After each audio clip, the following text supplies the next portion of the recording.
With the expansion of the MLB in the 80s and 90s, the league felt it necessary to expand the postseason picture from 2 teams representing both the NL and AL to 4 teams representing both leagues. The third team in this format would be a representative from the newly created third division that was added to both the AL and the NL in 1995, and the fourth team would be a wildcard team, which was the team that had the best record but did not win their respective division.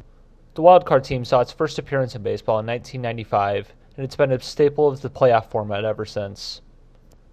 As time went on, the biggest complaint about the wild card slot is that it allowed a team that wasn't even the best team in their division to have the chance to take down the number 1 seed in the playoffs and stifle the World Series hopes of that team.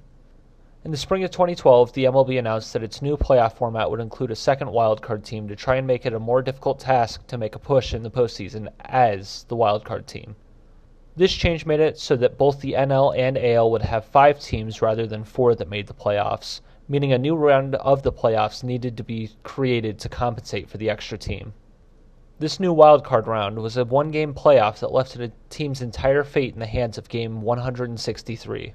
The goal of the punishment was to tax the team's best pitcher, or pitchers, before the team even got to play in the first playoff game. This format led to some of the most electric and drama-filled games in MLB history, but only lasted 9 total seasons, ending after the 2021 season.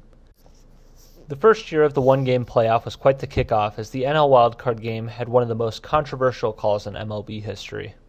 The Cardinals and the Braves faced off in the first ever wildcard matchup for the NL, with the Braves being the home team. The Braves jumped out to an early advantage. So we'll reset. 1 ball, 2 strikes on David Ross. And that ball is hit high and deep left center field. That's got a chance. And it is gone. A home run. However, the Cardinals quickly struck back and held a demanding lead for most of the game. In the bottom of the 8th inning, trailing by 3 runs, the Braves were able to put runners on first and second with 1 out. Andrelton Simmons stepped up to the plate and hit a pop fly between the shortstop and left fielder. The shortstop, Pete Kozma, ran all the way under the ball, and in some last second of confusion, he ducked out of the way, assuming the left fielder was calling him off. The ball fell right in between the two, loading the bases for the Braves, or so they thought. Once the play was officially over, the umpire crew decided to huddle up, and as they broke out of the huddle, they called the play an infield fly. This allowed the runners to advance to second and third, but they did call the runner out at first. The home fans erupted in the stadium, throwing garbage on the field as the umpires paused the game for several minutes to discuss the call. Fans down in the seats close to the field. Wow. We're going to have a significant delay here. The Braves decided to play the rest of the game in protest. However, this did not matter. The Braves lost the game, and the MLB upheld the final decision of the game. All this drama made the first ever NL wildcard game one for the history books. After this 1-game playoff, the Cardinals were able to take full advantage of the extra playoff slot, as they would not have even made the playoffs a year prior, as the 5th best team in the NL. This opportunity paved the way to their NLCS berth, but they fell short to the eventual World Series winning San Francisco Giants. Compared to the Braves and Cardinals game, the AL wildcard game was of relatively low interest. One interesting note about this game, though, is that this was the Orioles' first playoff appearance in over 15 years. The Orioles would go on to take down the Rangers, with a final result of a 5-1 victory for the Orioles to move on to the ALDS, where they would eventually go on to lose to the Yankees. The single wildcard game format saw arguably its greatest game on September 30th of 2014. That night, the Kansas City Royals faced off against the Oakland A's in a 12-inning marathon. This game looked like it was going to clearly land in Oakland's favor, as the A's held a 7-3 lead going into the bottom of the 8th. In the 8th inning, the Royals came to bat and were able to string together a handful of weakly hit balls and stolen bases to secure 3 runs and bring the score to 7-6. And into center field. Losing its Gregerson as the runner goes. And the throw is high. And there's a base hit up the middle that'll score a run. They're at first and second with 1 out. Into right center field. That's going to be down for a hit. And it's going to score a run. Lorenzo Cain crosses. The ball gets away. Here comes Hosmer. It's a 1-run game.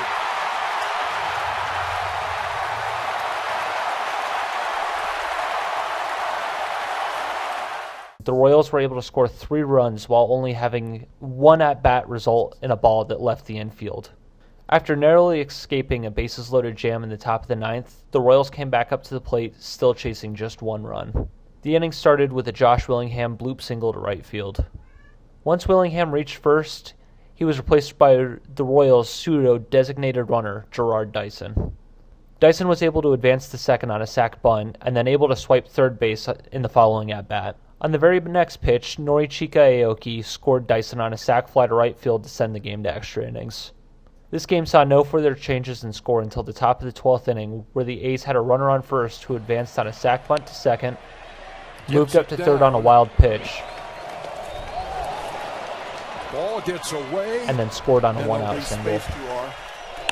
Slapped into left field, and the A's have the lead. The Royals would come back up to the plate in the bottom of the 12th once again, with their season on the line. To kickstart the Royals' offense, Eric Hosmer hit a triple on a play where the left and right fielders collided. Gomes is back, and so is Ford, and the ball is off the wall. Hosmer around second. Hosmer would go on to score in the very next at-bat when Christian Colon tapped a ball for a base hit that traveled less than 90 feet. With 2 outs and Colon on second, Salvador Perez came to the plate and hit a ball that looked like it was in the left-handed batter's box. This ball was hit down the left field line and dribbled past the third baseman to secure the win for the Royals.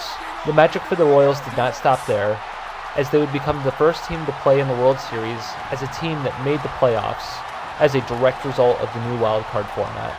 The team that they would go on to face off against in the World Series, you may ask, was the 5th-place San Francisco Giants from the NL, another team that directly benefited from the one-game playoff format. The Royals would fall short to the Giants in the October Classic. However, the Royals would go on to win their first World Series in 30 years the following year, taking down the New York Mets. The 2019 NL wildcard game turned out to be one of the most important wildcard games of this format, as the Washington Nationals would take on the Milwaukee Brewers. Much like the games mentioned previously, this game was no stranger to the aforementioned late-inning heroics and drama. Max Scherzer would throw 5 innings, giving up 3 runs before he was pinch hit for in the bottom of the 5th. Going into the top of the 6th inning, Steven Strasburg would take the bump in an attempt to keep the score at 3-0 and stop any further bleeding. Strasburg would do just that, which opened the door for Juan Soto to have his first clutch postseason moment.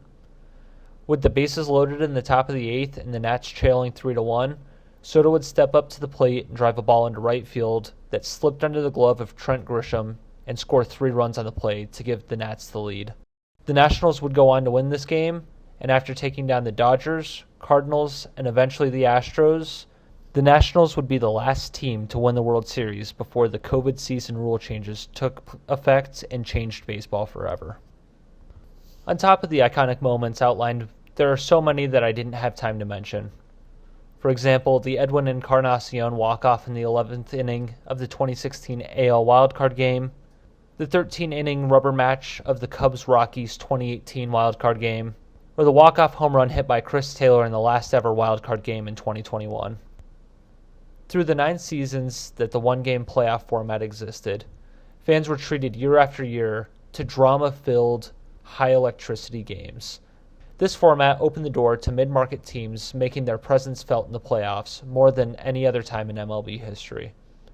Year after year, teams that had not seen October in years were able to play as a direct result of this expanded format. The Houston Astros had not seen October baseball since 2005 when they had lost in the World Series.